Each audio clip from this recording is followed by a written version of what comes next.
Izin Pak Joko, Ya, terkait peresmian di yayasan ini, peresmian apa ini Pak? bukan peresmian, Mas. Ini hanya konteks untuk mencerdaskan guru, untuk meningkatkan kompetensi guru terhadap membangun modul-modul pembelajaran. Ini seluruh guru sekolah binaan saya kumpulkan di yayasan ini sebagai tempat yang representatif. Itu yayasan apa Pak namanya Pak? Yayasan Pendidikan Al-Watonia, Cikadengor. Kedemor ya. Untuk mutu peningkatannya seperti apa Pak kira-kira dari pembina ini? Iya, dari follow up ini guru-guru kemudian bisa menyadari kompetensinya bisa diurai, bisa dikembangkan, baik kompetensi kepribadian, kompetensi profesionalisme, kompetensi pedagogis, dan kompetensi profesional ya. Di dua kompetensi ini, pedagogis dan profesional ini saya mendatangkan ahli, Mas. Dan ahli ini bukan orang sembarangan yang bisa membuat pemikiran guru-guru terbarukan. Dan Materinya Pak? ya, nanti mereka akan diajari membuka modul pembelajaran yang efektif dan efisien buat siswa. Bagaimana membangun konteks pendekatan modul pembelajaran yang kontekstual. Kita bicara down to earth membumi, bukan bicara di awang-awang tentang konsepsi pendidikan begitu. Terkait dukungan dengan pemerintah daerah seperti apa dukungan dengan pendidikannya? Sementara ini saya belum melihat dukungan yang cukup signifikan ya, tetapi ketika dia memberikan ruang proses pembelajaran ini dilakukan, itu saya sudah mengapresiasi positif. Harapan saya, ya, pemerintah daerah bisa memberi ruang seluas-luasan terhadap peningkatan kompetensi guru untuk membidik mutu pendidikan Indramayu. Ini terkait masalah menyinggung masalah honorer. Kapasitas honorer ini sudah sejahtera atau belum sih Pak? Dari pemerintah daerah ini Pak? Itu justru ketika kita bicara kompetensi guru, masalah profesionalisme, masalah honorer ini yang paling memprihatinkan. Saya pernah berbicara konsepsi tentang take home pay ya.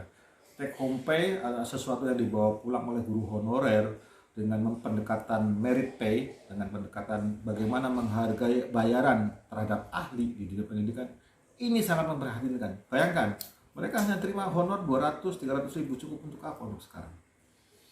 Menurut pandangan dari distrik Indramayu, pandangan untuk mutu pendidikan di Indramayu seperti apa Pak? Ya, kalau melihat IPM kita jauh di bawah Provinsi Jawa Barat ya. Jawa Barat itu berapa? 71, kita pasti bergerak di angka 67, nasional 76.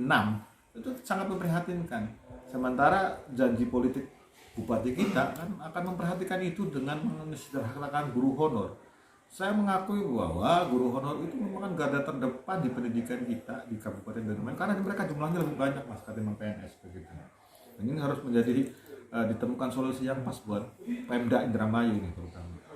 Serta yang hadir dari lingkungan mana aja Pak sekolahnya? Dari antusiasme yang saya banggakan adalah sekolah-sekolah swasta yang mayoritas masih honorer ya. Ada yang dari Horgelis, ada yang dari Lempuyang, ada yang dari Anjatan, ada yang dari Cikodung sana, ada yang dari Kopyah, ada yang dari mana-mana. Yang jelas mereka itu harus diapresiasi bentuk semangatnya untuk mengembangkan, meningkatkan mutu pendidikan yang mengikuti event ini. Selama ini honorer itu berapa sih Pak untuk guru? Kepala sekolah mungkin yang mengatur kebijakan itu, dan tapi saya ambil rata-rata mereka besarannya di antara 250 sampai 500 itu bagus. Zaman sekarang bayangkan kan kondisi seperti itu tidak rasional untuk bicara profesionalisme. Kalau terkait kurikulum merdeka gimana Pak untuk penerapannya? Nah, ini justru event ini kita lagi mengeksplor tentang kurikulum merdeka. Di pembukaan saya ngomong bahwa teman-teman guru harus memiliki kompetensi sosial untuk bisa menangkap isu latar belakangnya lahirnya kurikulum seperti apa. Ini nggak pernah disentuh oleh distrik. Yang diterapkan hanya persoalan-persoalan teknis, bagaimana membuat RPP kalau dulu ya, karena membuat alur pembelajaran. Tidak pernah guru dicerdaskan untuk mengeksplor kompetensi sosial. Kenapa ini harus terjadi? Kenapa harus ada pelajar Pancasila? Kenapa harus dipilih kata merdeka? Padahal kalau kita ulang-ulang kan ruhnya sama, ya, begitu.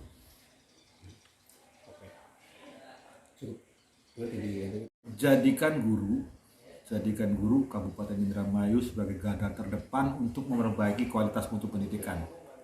Pertama dengan memperhatikan sisi profesionalisme dia, dengan memikirkan take home pay, sesuatu yang dia bawa pulang.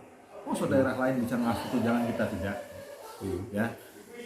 Yang kedua, bagaimana guru mempunyai ruang yang cukup luas untuk mengembangkan potensi dirinya. Yang 4 kompetensi itu diberikan ke ruang kebebasan untuk mengeksplor semangat berentrepreneur, berwirausaha, sehingga guru walaupun honorer bisa sejahtera.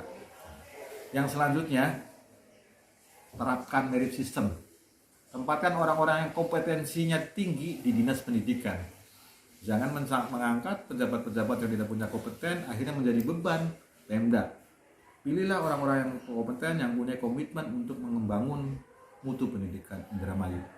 Dan guru diharapkan dari event ini goalnya adalah bisa menjadi agent of change, pembawa perubahan, menjadi sumber inspirasi di kelas, sehingga anak dan guru benar-benar merasakan makna merdeka.